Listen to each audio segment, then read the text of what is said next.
جب اپنی ماں سے بات کرو تو جس اسٹائل میں ایئر ہوسٹس تم سے بات کر رہی ہے نا, اس اسٹائل کو 3 گنا بولو بڑھا دو, اس میں 3 چمچ چینی کے اور ڈال دو. جتنی شکر اس نے اپنی زبان میں ڈالی ہے آپ سے بات کرنے کے لیے, اس شکر میں 3 چمچ اور ملا دو. ہو رہا ہے اس پہ عمل؟ بولو نا بھائی. رسول اللہ صلی اللہ علیہ وسلم سے صحابی نے پوچھا, یا رسول اللہ من احق الناس بحسن خلقی.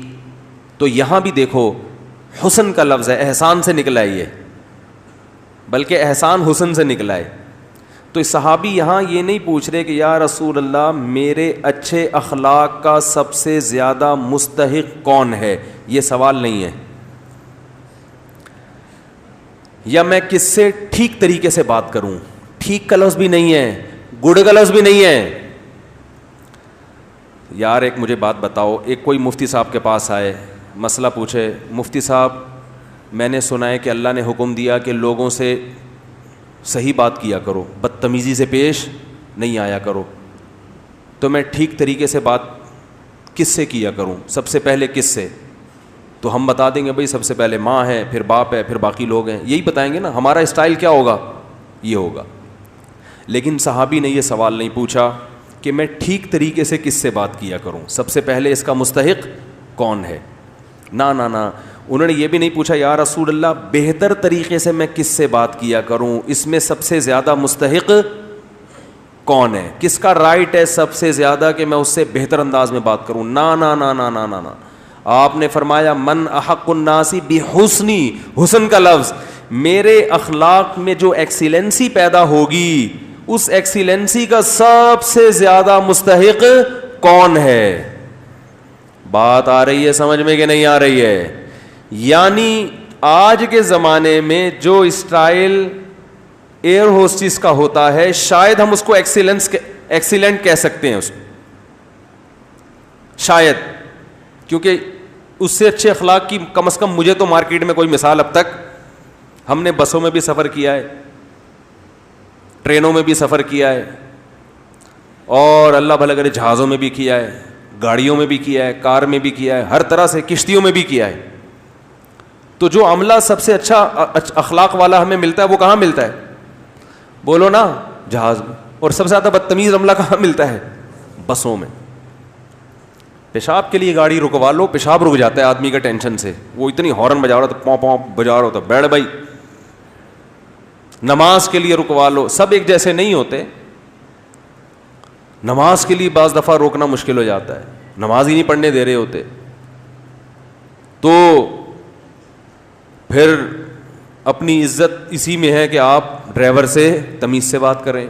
W11 میں سفر کرو, کنڈکٹر کو دیکھا ایکسکیوز می پلیز تھوڑا سا کرایہ دے دیں آپ, کبھی دیکھا آپ نے کنڈکٹر کو W11 میں؟ ہے بھائی, گھسیڑتا رہے گا بندے. اخلاق دیکھو, جگہ نہیں ہے بھائی, پاؤں بس پوری یوں ہوئی ہوئی ہے,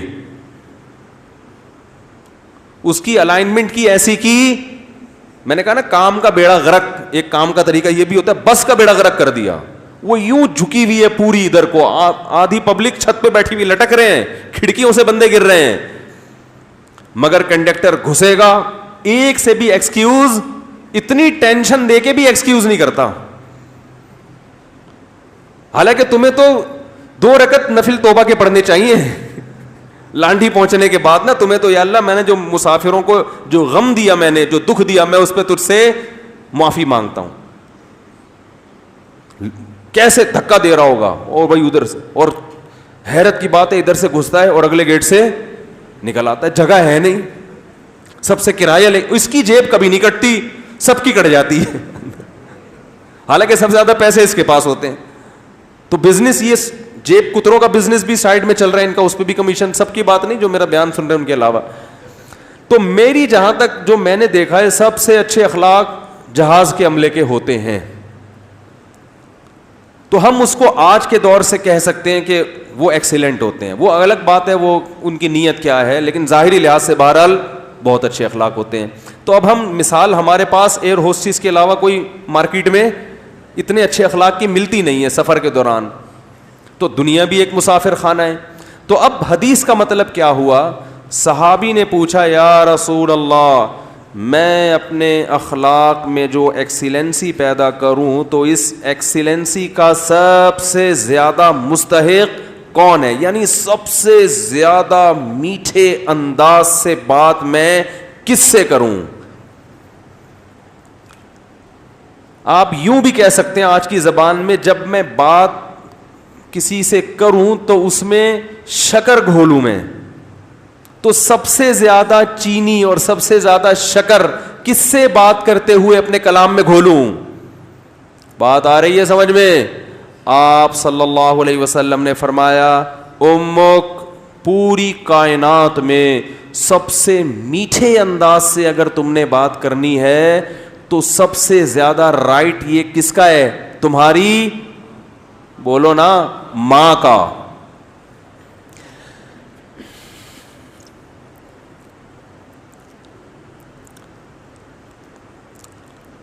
صحابی نے عرض کیا یا رسول اللہ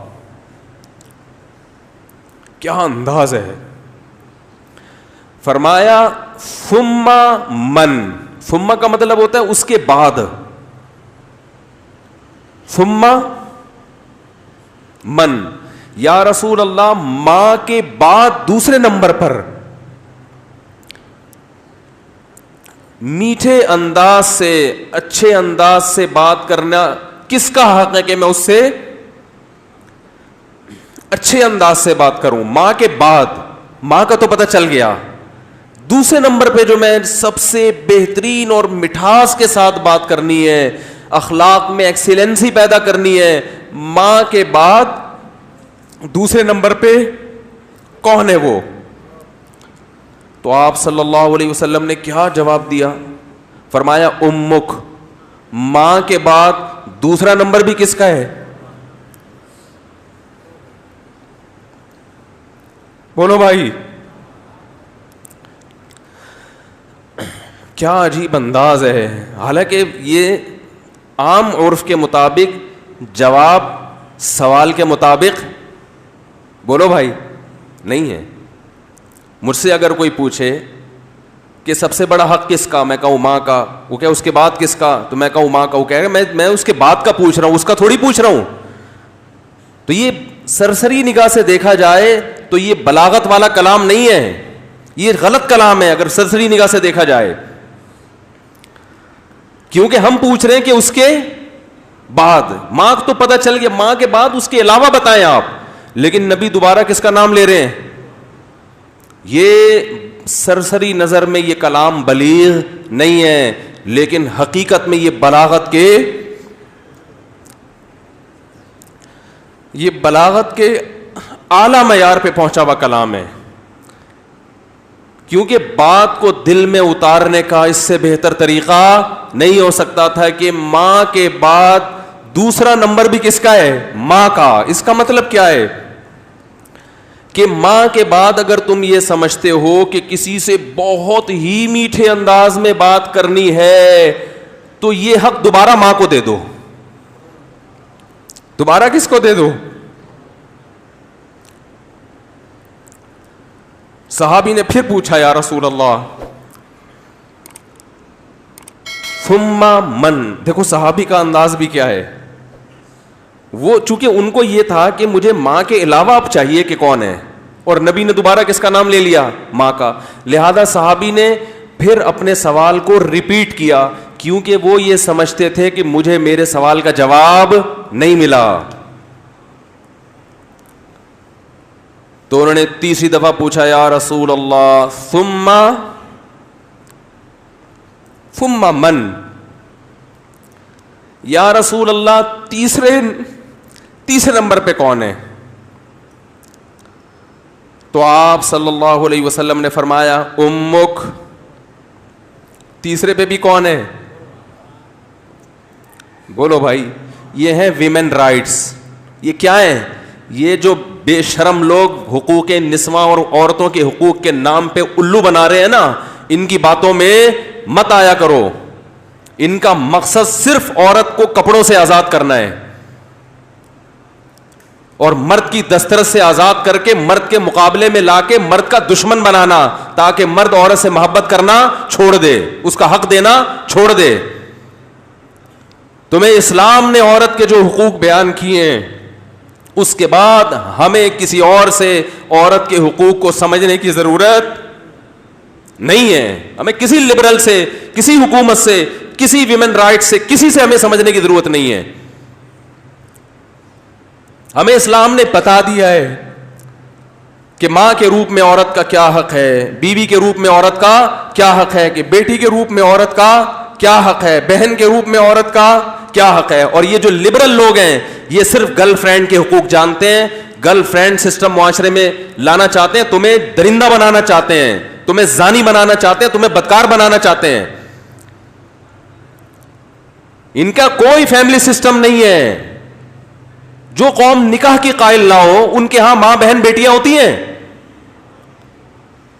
ماں بہن بیٹی, بھابھی, چچی, خالہ, ممانی, مامی, پھپھی, یہ رشتے تو شادی بیاہ کے نتیجے میں وجود میں آتے ہیں. اولاد ہوتی ہے تو یہ رشتے وجود میں آتے ہیں. پھر ان رشتوں کا پاس رکھنے کا حکم دیا گیا ہے. جن قوموں میں ہر رشتے ہی نہیں ہے تم ان سے سیکھ رہے ہو کہ عورت کے حقوق ہمیں بتاؤ. تو آپ صلی اللہ علیہ وسلم نے کیا فرمایا؟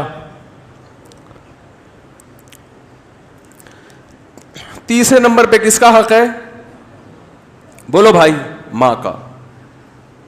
پھر صحابی نے پوچھا ثم من. اس کے صحابی بھی پوچھتے جا رہے ہیں, دیکھو رک نہیں رہے, کیونکہ ان کے سوال کا جواب مل نہیں رہا کہ یا رسول اللہ آپ ماں کا تذکرہ ختم کریں گے تو پتہ چلے گا کہ ماں کے بعد کس کا حق ہے. تو آپ صلی اللہ علیہ وسلم نے ارشاد فرمایا ثم ابوک. چوتھے نمبر پہ کون ہے؟ باپ. پوری کائنات میں اگر آپ کسی سے نرم انداز سے بات کرتے ہیں, میٹھے لب و لہجے میں بات کرتے ہیں, بہت سے لوگ ہیں جن سے آپ بہت نرم انداز میں بات کرتے ہیں. اپنے باس سے آپ سر سر کہہ کے بات کرتے ہیں کہ نہیں کرتے؟ کبھی آپ نے دیکھا کہ اس نے تھوڑا سا سختی کی ہو, آپ نے آنکھیں ماتھے پہ رکھ لی ہوں؟ کبھی دیکھا آپ نے؟ ہے بھائی.